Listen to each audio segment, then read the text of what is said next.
These last few months of women's basketball have been wonderful. Just been hoops, vibes, and fans going back and forth with their toxic banter.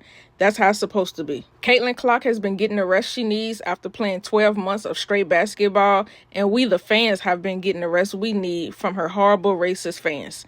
And I know, not all of them are. It's so many racist fans that it's hard for me to see the good ones. I hope you've all enjoyed your winter and your spring, because by the time summer get here, the BS will be back. I'm honestly hoping it's a little better though, because last season was just nasty. And the women's basketball game is just too beautiful for that ugliness. This is what Caitlin had to say at the end of last season about all of the mess. Caitlin, when your head coach came out with a statement today saying she announces all the racism that some people have felt in this league, players, trolls online, all those things, as one of the biggest stars in this league, what are your thoughts on the things not only your teammates have to endure, but just the entire league? And obviously, you spoke on this before, but just now your coach and your GM are talking about it as well. Yeah, it's definitely upsetting. I don't think nobody in our league should be facing any sort of racism, hurtful, disrespectful, hateful comments and threats. Those aren't fans, those are trolls, and it's a real disservice to the people in our league, the organization, the WNBA. But there are a lot of really good fans, whether they've been fans for 20 plus years or whether they're new fans in our league.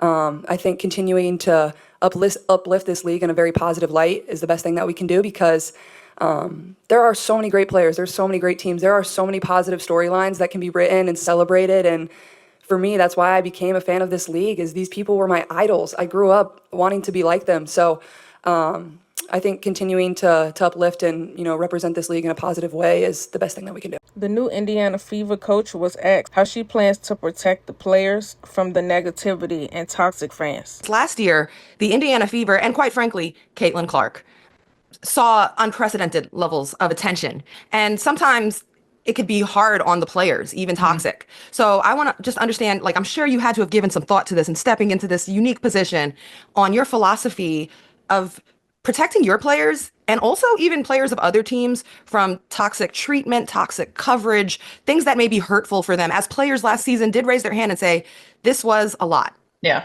No, I think number one, we got to be vocal about what's acceptable and what's not.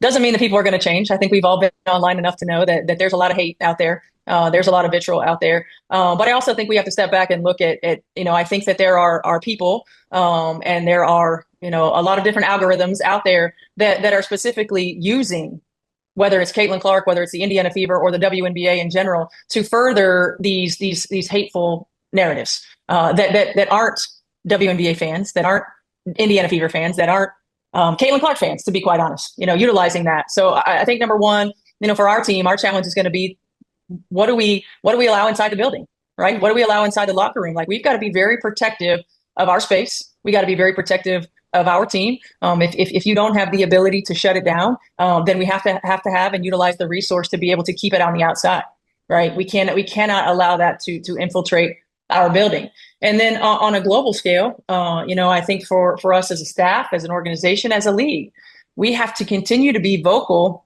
about what is expected, what is accepted and what is not. There is no place for the hate, the vitriol, the language, the narratives that have been spewed upon the WNBA from last season to this season. And look, part of being a great league, and our male counterparts have seen this as well. Some of it comes with it. And you can root for your team. You can dislike an opponent. You can dislike whatever it is. Be a fan, but don't be a bad human being, right? Be a fan, but don't be a jerk. It's not that hard to not be a jerk.